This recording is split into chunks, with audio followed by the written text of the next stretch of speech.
Last time on the Time Travelers, we went in search of the Fountain of Youth in De Leon Springs, Florida, and we ate all-you-can-eat pancakes at the old Spanish sugar mill.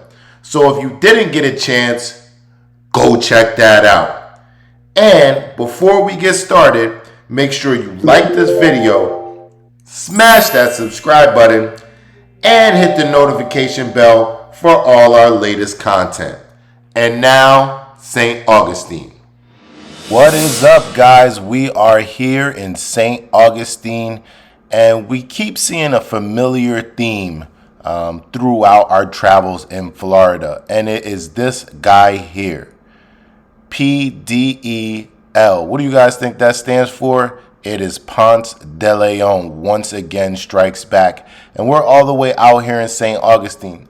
So now the question is, did Ponce De Leon discover St. Augustine? St. Augustine is known for being the United States' first city.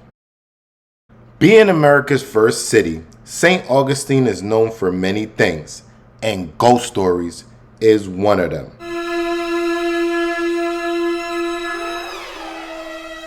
So we're going to check out some of these creepy St. Augustine back streets, maybe see a ghost or so, figure out what Mr. Ponce was doing out here in St. Augustine, and eventually grab some food.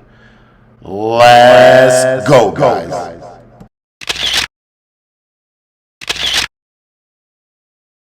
According to some historians, it is said that in 1513, Ponce de Leon landed somewhere near St. Augustine and claimed the land that he called La Florida for Spain.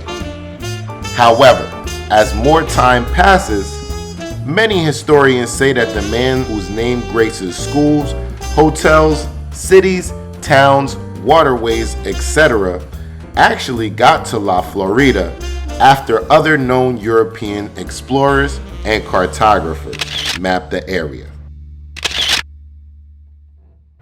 So most of what is exhibited as Ponce de Leon's Florida history is just a made-up story about a guy with a cool name and a fountain of youth that makes you young forever.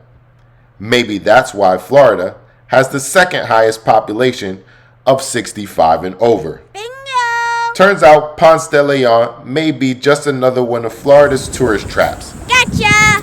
Let me know what you guys think in the comments. Right here we have a fake cannon with some fake cannonballs.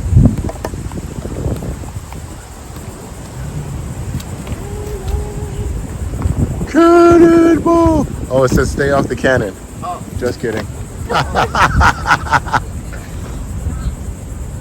Is this a fake cannon? I don't think it is a fake cannon. Oh, look who it is. To all of my time travelers who have been traveling with us for a while, you might remember Andrew Young from our Atlanta episode.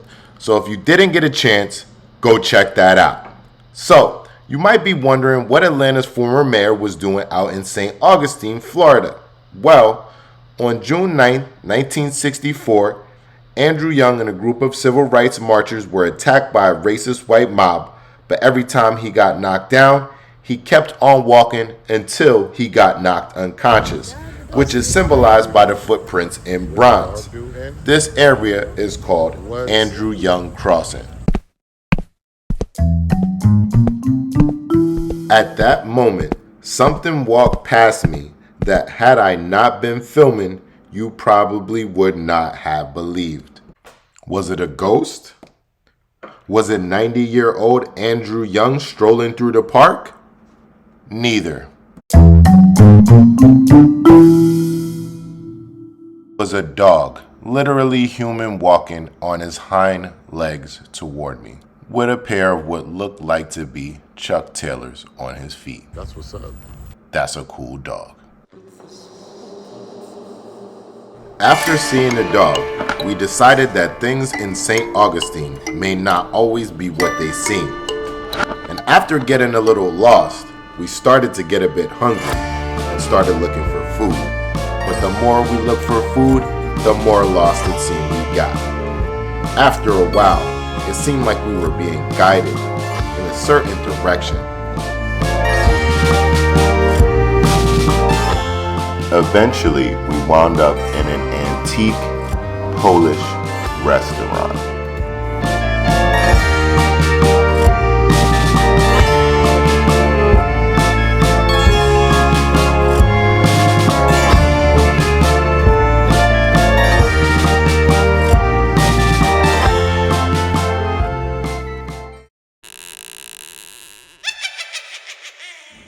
So we decided to pass because we couldn't figure out what exactly they put into these Polish sausages. We quickly made our way back to the main streets and found a good Philly cheesesteak place called South of Philly.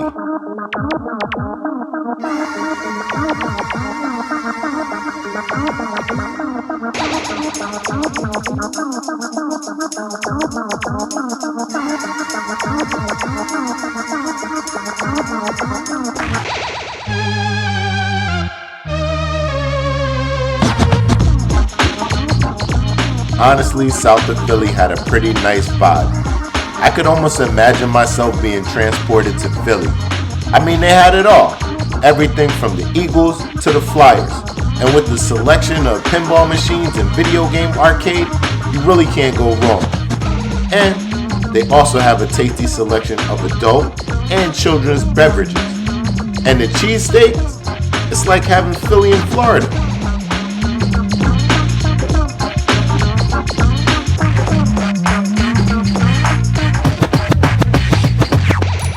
So next time you guys are in St. Augustine, make sure you check out South of Philly. It's definitely a good time and some good food. As a wrap up, I just want you time travelers to know we only touched the tip of the iceberg with St. Augustine. We had a little bit of time and we enjoyed it. The city of St. Augustine can be very overwhelming with its museums and attractions and restaurants on every street. It is an ancient and beautiful city with a rich and diverse history. Please come here with the knowledge that you should take a few days to see all the sights. We love it, and we give South of Philly restaurant a 7 out of 10, and we will be back, St. Augustine. And join us next week as we go down to the Space Coast to check out the Victory Cruise casino boat.